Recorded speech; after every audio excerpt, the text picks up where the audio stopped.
the AmErica Show. I'm your host, Erica. John Cappello is a 26-year veteran of the United States Air Force, a B-1 pilot with more than 3,000 flight hours. He served as U.S. Defense attaché at the American embassies in Belgrade, Serbia, and Tel Aviv, Israel, and held senior assignments at U.S. European Command in Stuttgart, Germany.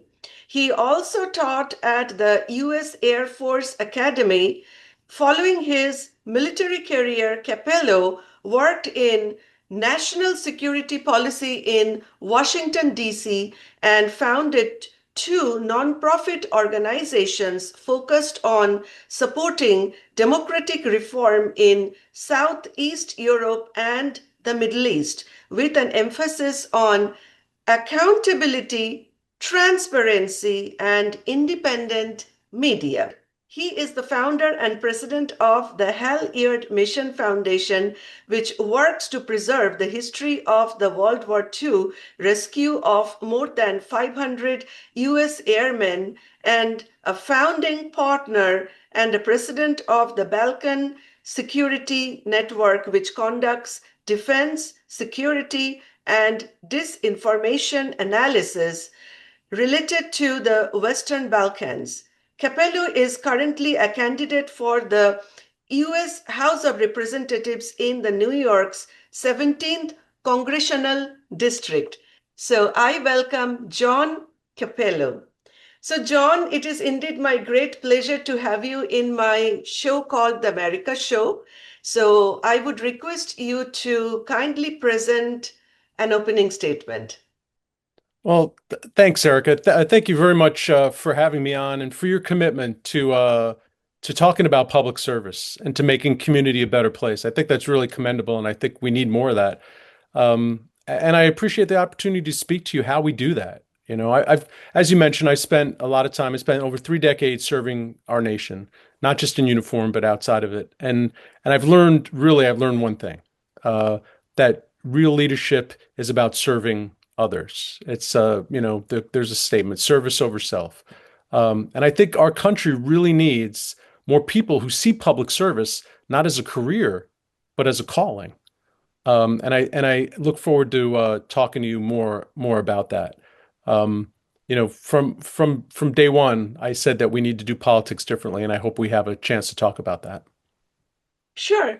It will be indeed my great pleasure to hear more from you. So I have a set of questions, and I would like to know that since you are running for Congress, to tell people the truth and fight for New York.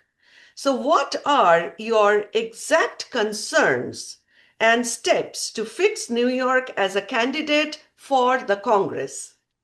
So that's a great opening question, isn't it? I mean, that's at the end, the bottom line. And from day one, I said that we need to do politics differently, right? But what does that mean? What does that mean for people? I've talked to hundreds and hundreds of people over the last few months, and they all want to see change. They all want to see change.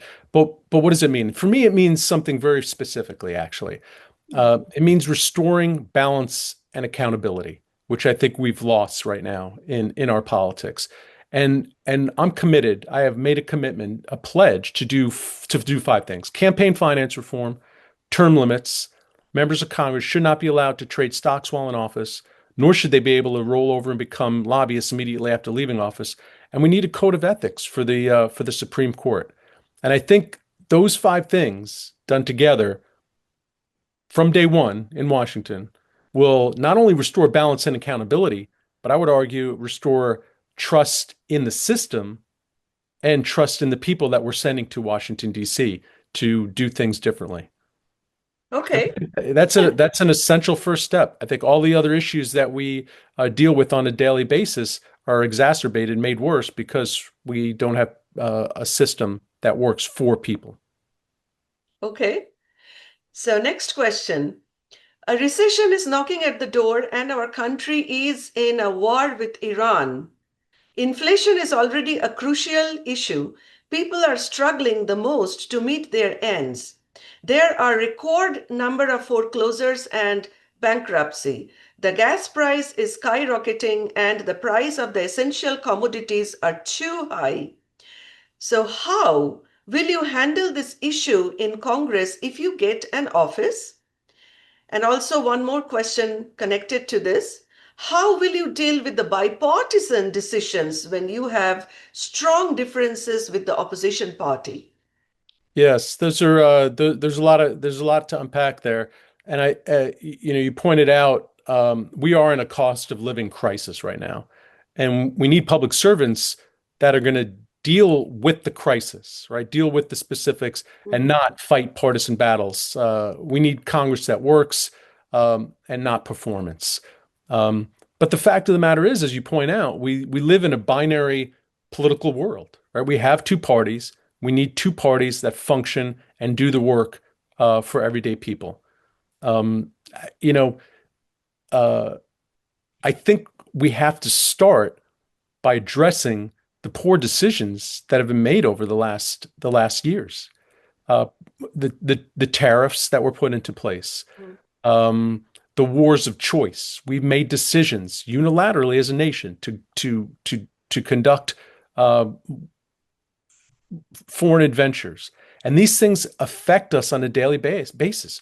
We see the direct results of poor decisions affecting us at our kitchen table, at the gas pumps, with our housing prices, right? So the introduction of chaos, of making decisions on tariffs based on whether a foreign official makes a comment you don't like, this is not serious economic policy, right? Perhaps tariffs need to work. Other administrations have used tariffs. Other administrations have used tariffs specifically to achieve an economic goal, not wildly throwing out tariffs against the whole world. And what has been the result? I mean, we see the result. It's chaos within our economic system.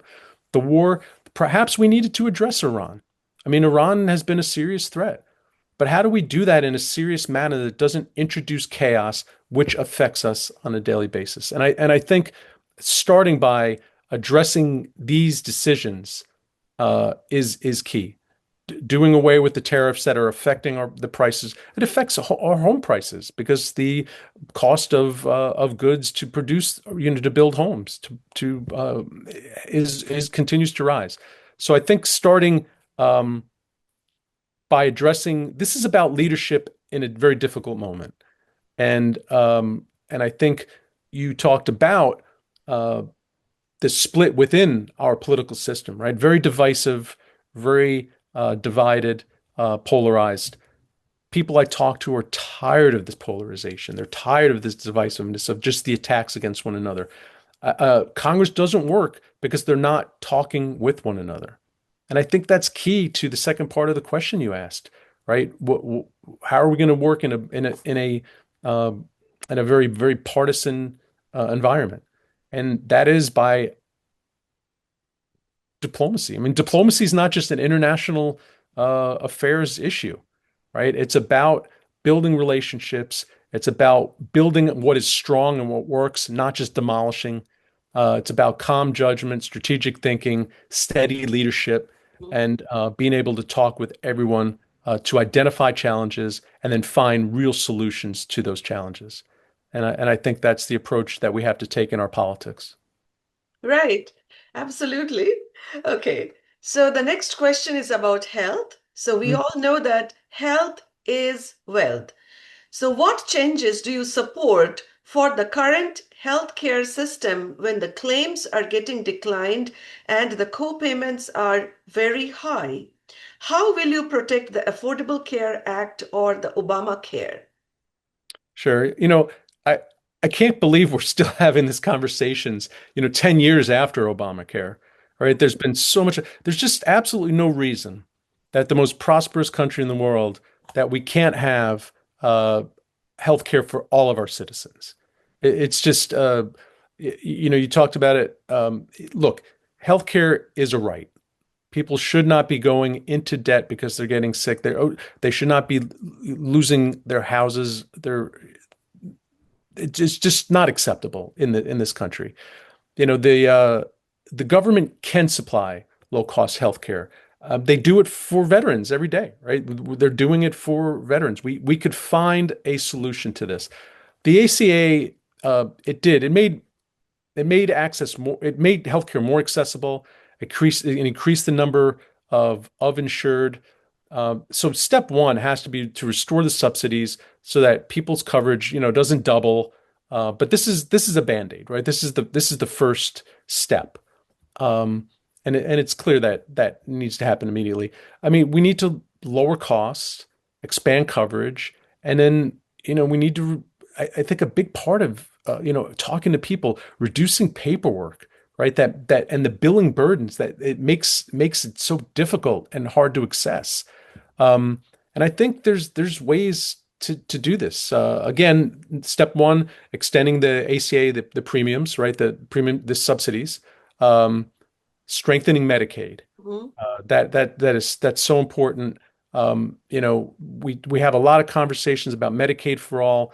I think there are ways to get there, but we have to be cognizant of the costs, and this is why I go back to strong leadership, practical leadership, to understand what those decisions will mean for our future, because we're going to be burdening our children and our grandchildren and their children and grandchildren, right? So we need to make sure that we're going to figure out a way to pay for this, but there's ways to do it. You know, So, what about the universal health care? Can we make it that way?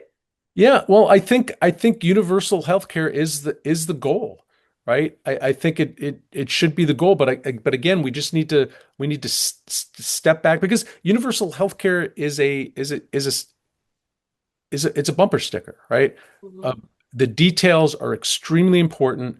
I go back to my entering argument is that we have to find a way to provide healthcare for everyone. Absolutely. What that system will look like, because at the end of the day, we have to figure out how we pay for it. There are ways to do it by implementing technologies as well. But because our system is so based on the profit motive, right? We need to change. We need to address the challenges with the pharmaceutical companies. We have to with insurance companies, and figure out how, because the product is not a cell phone or a refrigerator where it makes sense, right? That the profit motive is paramount within your company. It's the health of our nation, and implementing creative solutions to find a way to provide healthcare for everyone is got to be our priority. Right. Okay, so let's just change the topic a little bit Hmm. and let's talk about this particular issue. Holtec International, the company decommissioning Indian Point, has said the plant could be restarted if New York State and the federal government support it. They estimate a 10 billion price tag and major regulatory hurdles. US Energy Secretary Chris Wright and Congressman Mike Lawler have publicly called for reopening the plant, arguing it would help lower electricity costs and strengthen grid reliability. So, what is your take on reopening of the Indian Point and renewable energy? Yeah, look, I mean, Indian Point was shut down, what, a few years, 2020, 2021, right? After longstanding security concerns, or safety concerns, I'm sorry. Um, and Holtec's been to decommission the site. Reopening it doesn't make sense. I mean, it would require billions and billions of dollars, like you said. But the other part of your question is really important. We need affordable, reliable energy, right? But not by pouring tax dollars into this expensive restart, um, when there's other alternatives. And I think public investment needs to be targeted towards grid upgrades, clean energy, which we should talk about a little bit, right? Clean renewable energy, storage, transmission. These things are all serious, practical challenges and have resulted in higher costs for us in the Hudson Valley, across the nation. Um, we need to treat energy policy like it's a national security policy, right? We need to treat it like a national infrastructure project. That means setting clear national goals, right? Funding local implementation of it, using there's ways to do public-private partnerships, and then we're able to address this as a national security issue that it is. We have to make this transition from fossil fuels to clean, renewable energy. It's an economic imperative that we do this. Other countries are leading the way. The Chinese are making great strides in renewables, and there's no reason why the United States should not be leading the way in renewable, especially given the energy uh, demands that we have, not just here in the Hudson Valley, but across the nation. Um, so uh, and I'll end on this. I think the Hudson Valley could be a leading player in research, in development of technologies, and the producer and producing clean energy. Mm-hmm. And there's a lot of opportunity here for us. Mm-hmm. And anything you would like to talk about the climate change and the global warming? Well, I mean, I think these things are connected, right? But there's this the science is there. There's no doubt Mm-hmm. that human activity has caused change in our climate, right? The debate about how and how much, I mean, all of that really it becomes academic because we know we've impacted the environment and we know there's alternatives to prevent further damage, right? But again, I would couch it in terms of the importance of it economically. So these things are connected, right? The health of our Right. environment, the Mm-hmm. health of our environment is also connected to the importance of making this economic transition. Renewable energy is the future. Big companies understand that. We need to change the way we incentivize. We're still incentivizing what, coal? That's nuts.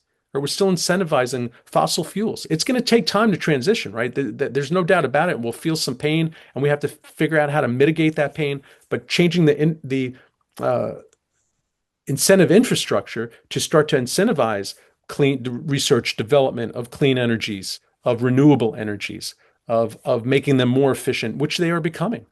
All right, big companies will follow that incentive. Right. Okay. So now I'm going to ask you a very, I won't say it's a difficult question, but we all need to know something from you, your take. The fight is tight. Read my lips.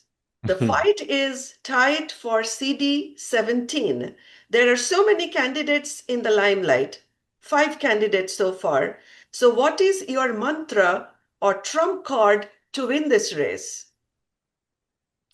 So I guess I'll go back to how I started.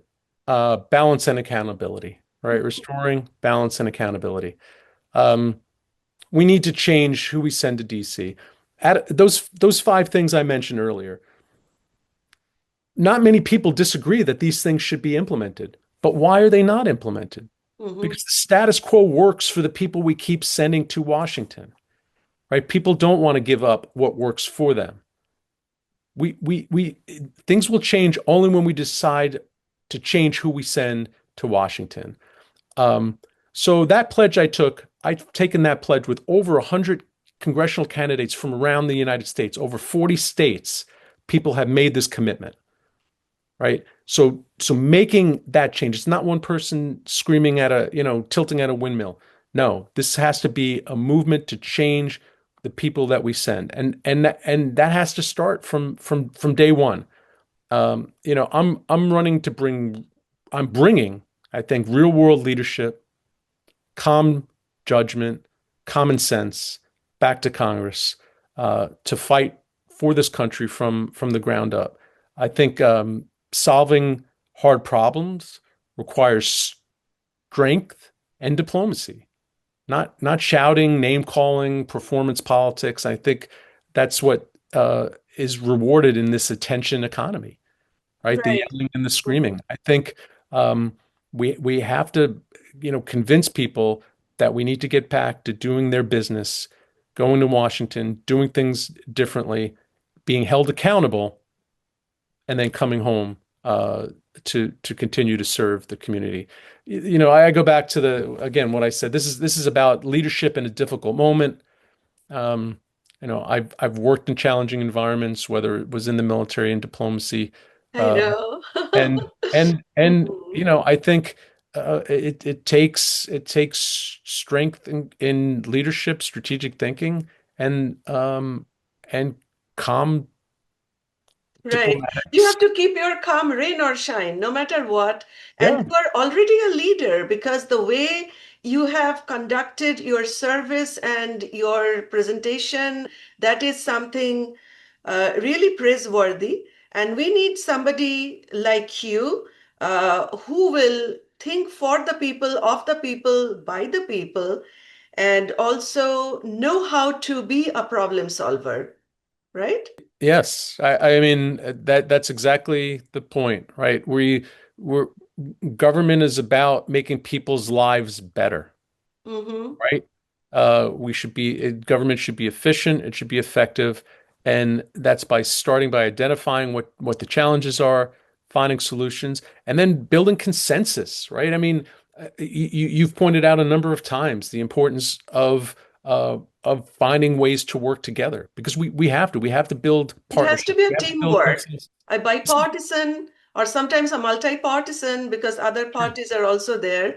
You Yeah, serve everyone everyone. in your district and you serve, you know, serve the nation. And that's clear. Yeah. Mhm. So And that's everything needs a training. You already have the training. You know what is what and how to prove about your strength and capabilities and talent. And we all need to understand that you know how to talk with facts and logic, with numbers and statistics, not just by hypothesis.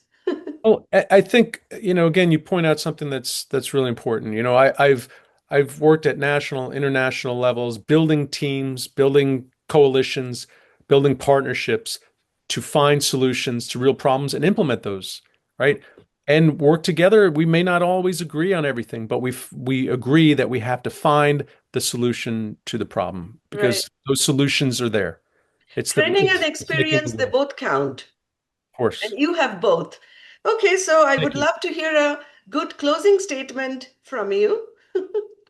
Well, I mean, I think we covered it all. I don't want to be too repetitive, but I do want to. I mean, I thank you for taking the time to give us the opportunity to have a conversation about what it means to serve, because again, I this is not about just me doing a job, right? This is for me a continuation of my life in public service.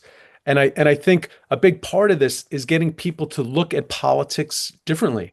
I mean, one of my goals is to motivate and get young people involved. You know, the group of the cohort 18 to 20, the 18 to 28, 18 to 30 year olds, right? To get them to think about a little bit about more than themselves, right? They want a path to making a difference. And I think we have to, you know, when we talk about politics or politicians, it's often in a pejorative way, right? It means something negative. If I call you a politician, I'm not praising you necessarily, right? And that has to change. I mean, politics should be about service, about serving your community. I don't see a greater honor than being selected by my community to serve them in Washington, to find solutions to their everyday problem. Anything you would like to say about the Iran war? If you are supporting Iran war or if you want an immediate ceasefire, so what is your take on that? If you would like to give me an answer on that. Sure. I mean, I'm happy to just share. I mean, look, again, our national security policy needs to be well thought out, deliberate, and have a goal in mind, right? Mhm. Iran is an as a serious adversary for sure. There's no doubt. There's no doubt about that. But going into a conflict unilaterally by ourselves did not make sense. The threat was not so imminent to make a decision the way we made that decision. you could, I might be, you may be able to convince me that we needed to do something with Iran, but I think we needed to then take that to the American people, which means to Congress, Exactly.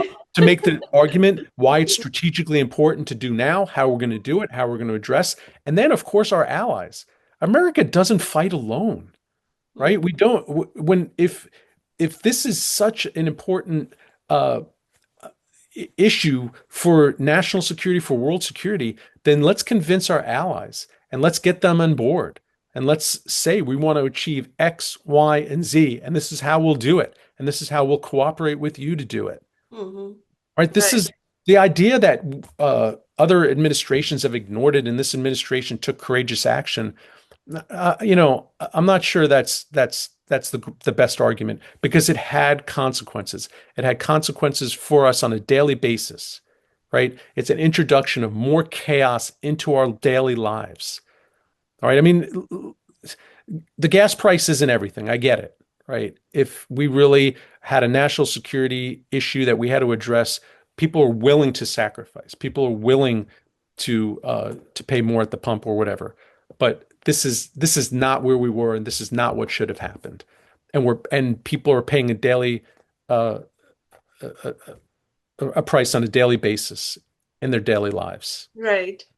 Well, I mean, it was a great conversation, but there is one Thank you. last thing that I cannot help myself to ask you, and Sure. that is about petitions and endorsements.